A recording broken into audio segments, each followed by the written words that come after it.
Lotus reality and agro farming వారు premium farm land projects మన పొలం ఫేజ్ 1, 2 మరియు 3 కంప్లీట్ చేసుకొని మన పొలం phase 4 Wasar village at Narayana Khed లో ఆగస్టు 15 ఇండిపెండెన్స్ డే రోజు గ్రాండ్ లాంచ్ చేయడం జరుగుతోంది. లాంచింగ్ మరియు ఇండిపెండెన్స్ డే సందర్భంగా 5 గుంటాస్ ల్యాండ్ అవుట్ రేట్ లో బుక్ చేసుకున్న వారికి ₹1,50,000 డిస్కౌంట్ తో పాటు 2 గ్రాముల గోల్డ్ ఫ్రీగా ఇస్తున్నారు. పూర్తి వివరాలకు సంప్రదించండి. శ్రీమాత్రే నమః. సద్గురు జ్యోతిషాలయం 2024 సెప్టెంబర్ ద్వాదశ రాశుల యొక్క ఫలితాన్ని మనం తెలుసుకోబోతున్నాం. ఈ నెల గ్రహాల యొక్క కదలిక ఎలా ఉంది అంటే సెప్టెంబర్ నెలలో రవి, బుధుడు, శుక్రగ్రహాలు రాశులు మారడం జరుగుతుంది. రవి కన్యా రాశిలోను, బుధుడు సింహరాశిలోను, శుక్రుడు తులారాశిలోను సంచారం ప్రారంభించేస్తున్నారు. దీని ద్వారా ద్వాదశ రాశులకి ఎలా ఉండబోతుందో ఒక్కొక్క రాశిగా మనం విశ్లేషించుకుందాం.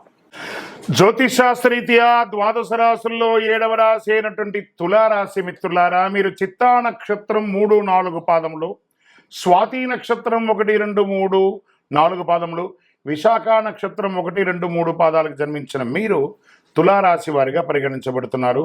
ఈ సెప్టెంబర్ నెల మీకు శుభాశుభ ఫలితాలు ఎలా ఉన్నాయంటే, గత కొన్ని నెలలుగా మానసికంగా, సామాజికంగా, శారీరకంగా క్షోభ అనుభవిస్తున్నటువంటి మీకు కాస్త ఉపశమనం అని చెప్పచ్చు ఈ యొక్క తులారాశి వారికి. బుధుడు 10వ ఇంటికి, 5వ ఇంట్లోని శని తిరోగమనంలో, 11వ ఇంట్లో సూర్యుడు, కుజుడి నెల మొత్తం 9వ ఇంట్లో, 12వ ఇంట్లో రాహు మరియు కేతువు, బృహస్పతి 8వ ఇంట్లో గ్రహాలు ఉండడం వల్ల ఫస్ట్ ఉద్యోగులకు తీసుకుంటాం, జీతభత్యాలు పెరిగే అవకాశాలు ఉన్నాయి. వృత్తి వ్యాపార పరంగా రాబడి పెరిగే అవకాశాలు ఉన్నాయి. లీగల్గా కోర్టు వ్యవహారాలు ఏమైనా ఉంటే ఒక కొలిక్కి వచ్చే అవకాశాలు ఉంటాయి. చేతిలో డబ్బులు నిలబడి పరిస్థితి ఏర్పడుతుంది, మధ్యలో వస్తుంది పోతుంది. వైద్య ఖర్చులు కూడా పెరిగే అవకాశాలు ఉన్నాయి. నేను ఇదేదో మిమ్మల్ని బాధ పెట్టాలనో కష్టపెట్టాలనే కాదు, గ్రహాల యొక్క కదలిక ద్వారా జరిగే నేను ఆ గ్రహ లెక్క ద్వారానే చెప్తున్నాను. తులారాశి మిత్రులారా, ఈ నెల కాస్త జాగ్రత్తగా ఉండాలి. మీరు తప్పదు. ఆస్తి వ్యవహారాల్లో రాజీ మార్గంలో పరిష్కరించుకోండి. వ్యాపారంలో కొన్ని ఆర్థిక సమస్యలు, డెట్స్ మీకు ఇచ్చిన వాళ్ళు ప్రెషర్ ఇచ్చే అవకాశాలు ఎక్కువ ఉన్నాయి. ఆర్థిక లావాదేవీల మధ్యలో చాలా లీగల్ ఇష్యూస్ వచ్చే అవకాశాలు ఉంటాయి, జాగ్రత్త. నిరుద్యోగులకి వెయిట్ చేయండి, మాస ద్వితీయంలో అవకాశాలు వస్తున్నాయి. కుటుంబ జీవితంలో భార్యాభర్తల మధ్య నెల ప్రారంభంలో సఖ్యత లోపం అవుతుంది. ఈ విషయం తెలిసిన తర్వాత కూడా మీరు సఖ్యత లోపం చేసుకోకూడదు, రాజీ ధోరణి అవలంబించండి. సమాజంలో గౌరవ మర్యాదలు పెరగడానికి మీరు చాలా ప్రయత్నం చేయాలి. ధన ప్రవాహం మాస ద్వితీయంలో గణనీయంగా పెరుగుతుంది. కుటుంబంలో సంతోషం పెరుగుతుంది. భార్యాభర్తల మధ్య అన్యోన్యత పెరుగుతుంది. మాస ద్వితీయంలో శత్రువుల వేధింపు కాస్త నెల మొత్తంలో అధికం ఉంటుందండి, తప్పదు. పరోక్షంగా కూడా మిమ్మల్ని ఇబ్బంది పెట్టే అవకాశాలు ఉన్నాయి. మీ ఖరీదైనటువంటి నగలు, వస్తువులు అవన్నీ కూడా జాగ్రత్తగా ఉంచుకోండి. ఇంట్లో వస్తువులు దొంగలించబడే అవకాశాలు ఉన్నాయి. కార్యాలయంలో ఉద్యోగం చేసే చోట కాస్త అపశృతి వచ్చే అవకాశాలు ఉన్నాయి. మీ మీద నిందలు పడే అవకాశాలు ఉన్నాయి. కొంతమందికి ఉద్యోగం తొలగిపోయే అవకాశాలు కూడా ఉన్నాయి. అలా చెప్పడానికి బాధపడుతున్నాను, కానీ తప్పదు, ప్రయత్నం చేయండి. అక్కడ అలా పోకుండా ఉండడానికి మీరు ఏమేమి మార్గాలు ఉన్నాయో తీసుకోండి. వ్యాపారంలో పురోగతి మాస ద్వితీయంలో ఉంటుంది. మీ యొక్క పోటీదారులు చాలా ఇబ్బంది పెట్టే అవకాశాలు ఉన్నాయి. ప్రభుత్వం నుంచి కూడా మీకు స్ట్రెస్, మీరు ఏదైనా పర్మిషన్స్ కోసం పెట్టిన లెటర్స్ కానీ లేకపోతే ఇంకోటైనా ఏదైనా ఉంటే కూడా అది కూడా కాస్త జాప్యం అయ్యే అవకాశాలు బాగా ఉన్నాయి. క్రీడాకారులకి సాహసోపేతమైనటువంటి క్రీడలో పాల్గొనేటప్పుడు చాలా జాగ్రత్తగా వ్యవహరించండి. మానసిక ఒత్తిడి, స్ట్రెస్ పెరుగుతూ ఉండడం వల్ల కొంచెం మైగ్రేన్ లాంటిది మీకు వచ్చే అవకాశాలు ఉన్నాయి. దినచర్యను మంచి చక్కగా వ్యాయామం లాంటిది చేయండి. ఈ నెల కాస్త ఇబ్బందిగా ఉంది కాబట్టి ఏదైనా తీర్థాటనం, క్షేత్రానికి వెళ్ళి ఇష్టదైవాన్ని ప్రార్థన చేయండి. రాజకీయ నాయకులకి ఇది గడ్డు కాలం, తస్మాత్ జాగ్రత్త. షేర్ మార్కెట్ అస్సలు ముట్టుకోవద్దు. మీడియా రంగం వారికి కూడా మిశ్రమమే. ఐటీ రంగంలోనే చాలా మార్పులు జరగబోతున్నాయి. తులారాశిలో ఉన్నటువంటి ఐటీ రంగంలో ఉద్యోగస్తులకి ఒకటి, మీ ఉద్యోగం వదలడం జరగచ్చు, లేదా ఉన్న ఉద్యోగంలో నుంచి పై పదవికైనా కింది పదవికైనా వెళ్ళొచ్చు, లేదా ఈ ఉద్యోగం మార్పు అయినా జరగవచ్చు. వివాహం కాని వారికి ఇంకొక నెల వెయిట్ చేయండి. సరే, ఈ నెల మంచి రోజులు ఏమైనా ఉన్నాయా అంటే సెప్టెంబర్లో 3వ తారీఖున, 6వ తారీఖున, 9వ తారీఖున, 12వ తారీఖున, 15వ తారీఖున, ప్రతి 3 రోజులకి ఒక రోజు బాగుంది. చంద్రాష్టమం సెప్టెంబర్ 22/9/2024 6:09 ఉదయం నుండి 24/9/2024 9:55 ఉదయం వరకు చంద్రాష్టమం ఉంటుంది. చాలా జాగ్రత్త. ఆల్మోస్ట్ ఆల్ ఈ నెల బాగాలేదు. అందులో ఈ 2 రోజులు ఇంకా గట్టిగా బాగాలేదు కాబట్టి జాగ్రత్తగా ఉండి. గురువారాల్లో దక్షిణామూర్తి ప్రార్థన చేయండి, గణపతిని ప్రార్థన చేయండి. గం గణపతిని మహానుభావ, గణపతి అనుగ్రహం చేయండి. ఏకదంత లంబోదర విఘ్న వినాయక. ఎలాగూ సెప్టెంబర్లో చక్కగా వినాయక చవితి వస్తుంది కాబట్టి ఆ వినాయక ఆరాధన చక్కగా చేయండి. ఆ మట్టి గణేశుని ప్రార్థన చేయండి. అన్ని రకాలుగా బాగుంటుంది. ఆరోగ్యం పట్ల జాగ్రత్త వహించాలి. వాహనం నడిపేటప్పుడు జాగ్రత్త జాగ్రత్త జాగ్రత్త. మళ్ళీ తులారాశి మిత్రులారా, ఈ నెల జాగ్రత్త. మళ్ళీ చెప్తున్నాను, జాగ్రత్త. మీ యొక్క కొంచెం ఈ ఇబ్బందులన్నీ తొలగడానికి ఏం చేయాలంటే మీ యొక్క ఇష్టదైవ ప్రార్థన చేయండి. మీ యొక్క కులదైవం యొక్క దేవాలయంలో వెళ్ళి మీ వయసు ఎంత ఉందో అన్ని దీపాలు వెలిగించండి. ఓవరాల్ గమ్ అంటే చూసారా, పెదాలు ఎలా మూసుకున్నది, గమ్ గణపతి అని సైలెంట్గా ఉండడానికి ప్రయత్నం చేయండి. అన్నీ అవే సర్దుకుంటాయి. సైలెంటే ప్రతిదానికి కూడా సమాధానం. అధైర్యపడక్కర్లేదు. రానున్న రోజులన్నీ మీవే. చాలా రోజులు మంచి రాబోతున్నాయి. మంచి రోజులు రాబోతున్నాయి. కాస్త ఓపిక పట్టండి. మీ యొక్క సంపూర్ణ జాతకం తెలుసుకోవాలనుకుంటున్నారా? మీ పరిసర ప్రాంతాల్లో ఉన్నటువంటి జ్యోతిష్ శాస్త్ర నిపుణులను సంప్రదించండి. లేదా మా ద్వారా తెలుసుకోవాలనుకున్నారా? ఈ కింద కనబడుతున్న నెంబర్కి మీ date of birth, time of birth, place of birth WhatsApp చేయండి. కాల్ చేయకండి, మేము మీకు రిప్లై ఇస్తాము. కరుంగాళి మాలను ధరించండి. అన్ని రకాలైనటువంటి ఇబ్బందులు తొలగుతుంది. విజయోస్తు. వినాయక చవితి అందరికీ గుర్తుండే ఒక వినాయక చవితి. దీన్ని పూజగా కాకుండా ఒక మెసేజ్గా మనం తీసుకుంటాం. మన యొక్క భూగర్భ జలాలన్నీ కూడా తగ్గిపోతున్నాయి కాబట్టి మీ ఇంట్లో మీ పిల్లలకి రెడీమేడ్ విగ్రహాలు ఇచ్చే బదులు మట్టిని తీసుకొచ్చి ఈసారి మీరు వినాయకులు తయారు చేయండి. మీరు చేస్తున్న వినాయకుడికి పూజ చేస్తాను ఒక టాస్క్ ఇవ్వండి.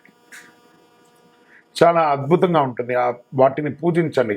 ఆ యొక్క వినాయకుల్లో కాస్త తులసి విత్తనాలు లేదా టమోటా విత్తనాలు, కొన్ని కూరగాయల విత్తనాలని ఆ పిల్లలకి ఇచ్చి ఆ మట్టిలో కలిపి ఆ విగ్రహాన్ని తయారు చేయమనండి.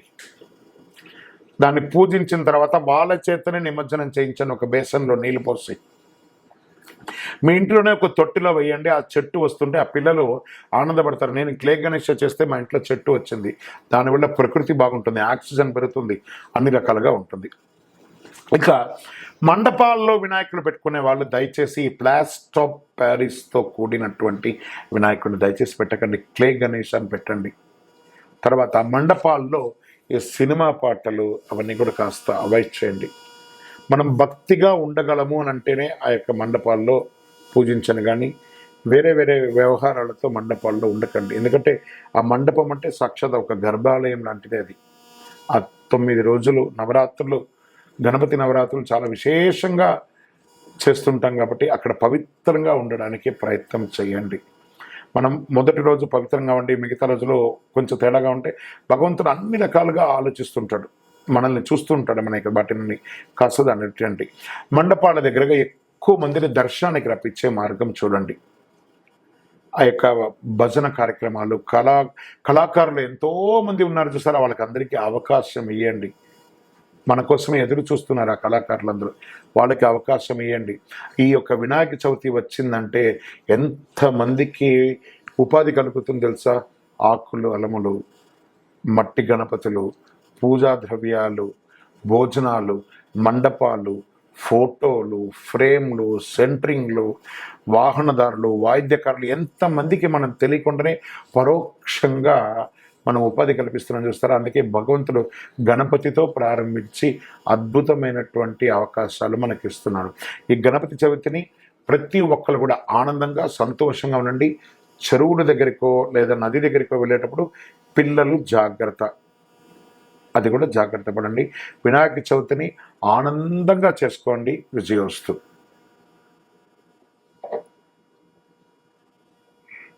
Next any topic.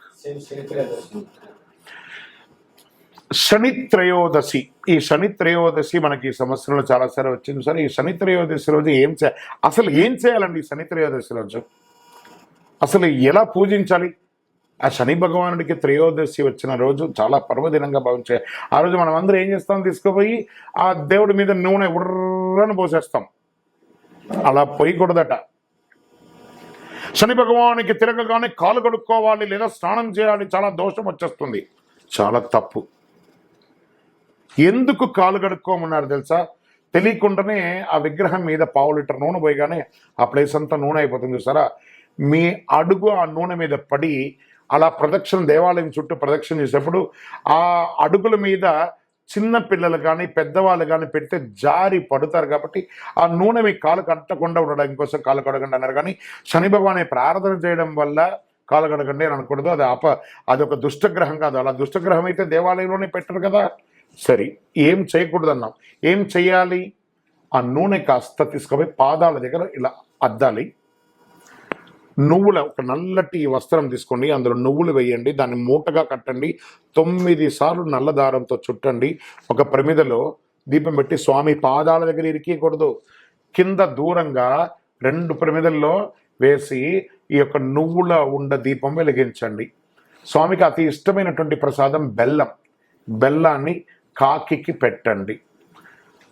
19 ప్రదక్షిణాలు చేయండి శని త్రయోదశి రోజు.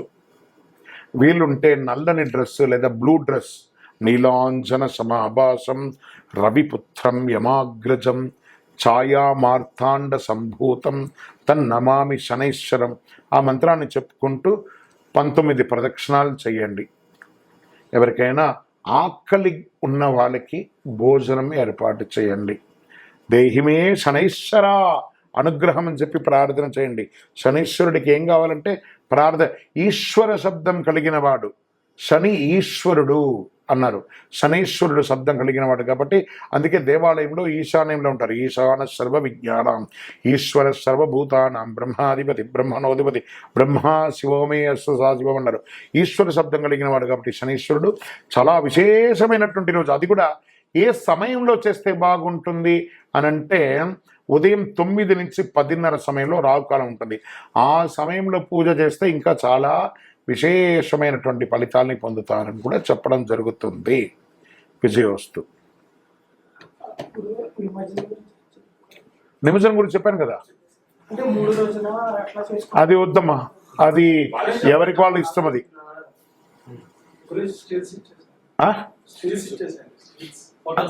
Stills okay.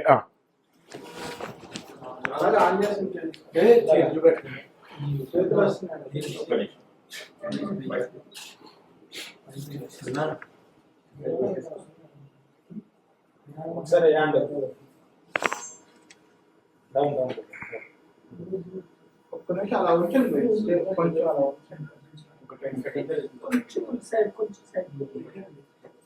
yes right okay ఇప్పుడు నాకు సాధారణంగా తీసేస్తూ ఉండండి కొడుతూ ఉంటా ఫేస్ అలా నాలో జస్ట్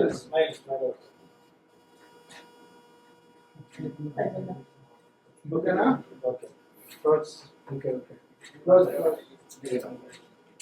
గురువు ఒకసారి ఇక్కడ పర్సనల్ తీసుకున్నా ఇంకొకటి